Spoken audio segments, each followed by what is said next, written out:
আল্লাহর আদেশ নিষেধের কোনো তোয়াক্কাই করলেন না। নামাজের ইকামত হয়ে যাচ্ছে, সালাতে শামিল হতে পারলেন না। জীবনে কত আলোচনা আপনার পাশেই হয়, কত ওয়াজ হয়, জুম্মার দিনে আলোচনা হয়, কিন্তু আপনি একটা জুম্মাও আগে ভাগে মসজিদে আসে আলোচনা শুনতে শুরু থেকে শেষ পর্যন্ত শুনতে পারলেন না। এরকম মুসল্লি আছে না নাই?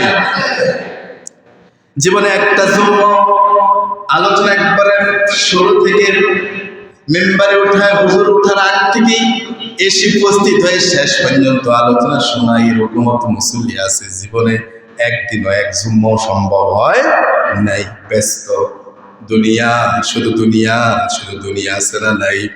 মৃত্যু বলে ওয়ালা ইয়াবকা মাখলুকুন ইল্লা ইয়াদুকুনি। মৃত্যু বলে এমন কোন মাখলুক নাই, এমন কোন সৃষ্টি নাই আমার সাথে আস্বাদন গ্রহণ করবে না। কুল্লু নাফসিন যায়িকাতুল মাউত।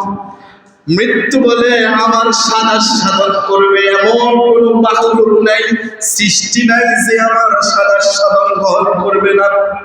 আমার প্রিয় ভাইয়েরা, এই জন্য আমরা যেন প্রস্তুতি গ্রহণ করি। মৃত্যু আসার আগেই আমাদেরকে প্রস্তুতি নেওয়া দরকার।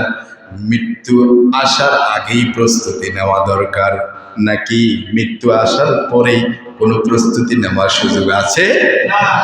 মৃত্যু এসে গেলে আর সুযোগ আছে?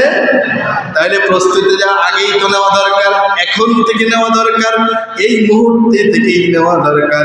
কবি বললেন মাউতু কাসিন কুল্লু নাসিন শারিবুন কবরু বাইতিন কুল্লু নাসিন দাখিলু। কবি কত সুন্দর করে বললেন, মৃত্যু এটা এমন একটা শরবত, যে শরবতের পেয়ালা ছোট বড় সকলকেই পান করতে হবে। এরপর কবি বললেন কবরু বাইতিন কুল্লু নাসিন দাখিলুন।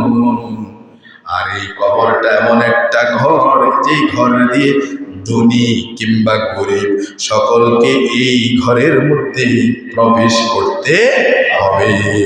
আল্লাহ আমাদেরকে ঈমানের সাথে মৃত্যু দান করুন বলে আমিন। কবরে আযাব থেকে আল্লাহ তাআলা আমাদেরকে হেফাজত করুন বলে আমিন। সম্মানিত ভাইয়েরা, আপনি যখন মরে যাবেন, আমি যখন মরে যাব, অথবা আপনার দাদা মরে গিয়েছিলেন, আপনার বাবা মরে গিয়েছিলেন, একটু খেয়াল করেন, একটু দিলের কান লাগা। এই যে মৃত্যু ব্যক্তি যখন মারা যাবে, মৃত ব্যক্তি কি কথা বলতে পারবে? বলেন, মৃত ব্যক্তি কি কথা বলতে পারবে? আপনারা বললেন না, কিন্তু হাদিসে আসছে, বুখারীর হাদিসে আসছে মৃত ব্যক্তি কথা বলতে পারবে। বলে সেই কথাটা কেমন? আমার প্রিয় ভাইয়েরা, রাসূলুল্লাহ সাল্লাল্লাহু আলাইহি সাল্লাম বলেছেন, মৃত্যুর পর একজন লোক, ভালো করে শুনেন, একজন লোক যখন মারা গেল, মারা যাওয়ার পর ওই লোকটা যদি সৎ লোক হয়ে থাকে, দুনিয়াতে যদি ভালো কাজ করে থাকে, ওই লোক যখন মারা যাবে, মৃত্যুর পর সৎ লোকেরা বলতে থাকবে, আপনি তো অপেক্ষা করছেন অমুক আত্মীয় আসবে, তার সন্তান আসবে, অমুকে আসবে, অপেক্ষা করছেন, কিন্তু এই ব্যক্তি তো আল্লাহর নেককার বান্দা। এই ব্যক্তি আপনাদেরকে ডেকে ডেকে বলে, ও আমার ভাইয়েরা, ও আমার আত্মীয়রা, ও আমার সঙ্গী সাথীরা, শোনো, দেরি করো না, আমাকে জলদি নিয়ে চলো, আমাকে জলদি নিয়ে চলো, আমাকে দেরি করাইও না। কারণ ওই সৎকার নেককার ওই সৎ ব্যক্তি, ওই লোকটা বুঝে ফেলেছে যে দেরি করলেই তার জন্য লস। কারণ আল্লাহর জান্নাত সুব্যবস্থাপনা, নাজ নিয়ামত আল্লাহর বান্দার জন্য অপেক্ষা করছে। আল্লাহু আকবার। আমার প্রিয় ভাইয়েরা, বুখারীর হাদিস, আল্লাহ নবী বলেন, এই লোক যদি মৃত্যুবরণকারী লোকটা যদি বদকার হয়ে থাকে, কি কার?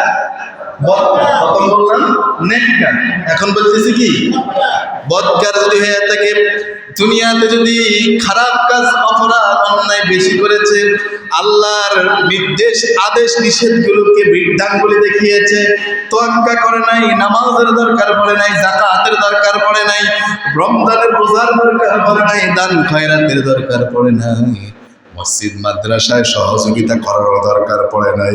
আমার প্রিয় ভাইয়েরা, বদকারের খারাপ লোক যখন মৃত্যুবরণ করার পর আমরা আত্মীয় স্বজনরা যখন তারে নিয়ে যখন যাইতে চাই, তাড়াতাড়ি জানাজার নামাজ দাফন কাফন সম্পাদন করতে চাই, তখন ওই লোকটা বলতে থাকে, আফসোস আফসোস, আমারে নিয়ে তোমরা কোথায় রওনা হইছো, আমারে নিয়ে তোমরা কোথায় চলে যাচ্ছ, অপেক্ষা করো, ওয়েট করো। আমার প্রিয় ভাইয়েরা, আমারে নিয়ে কোথায় রওনা হইতেছ, কোথায় চলে যাচ্ছ? আফসোস করবে, আফসোস করবে, কারণ বুঝা ফেলাইছে তার জন্য যে জাহান্নাম তার জন্য কবরে আযাব অপেক্ষা করছে। নাউজুবিল্লাহ। আমার প্রিয় ভাইয়েরা, এই জন্য একটু চিন্তা করেন, আমার কথাগুলো শুনেন, আর মনে করেন যে আপনি মারা গেছেন। আপনি কি মৃত্যু, আমি যে মৃত্যু ব্যক্তির কথা বলতেছি, মনে করেন আপনি আমার আলোচনাটা শুনেন, আর মনে করেন আপনি মারা গেলেন।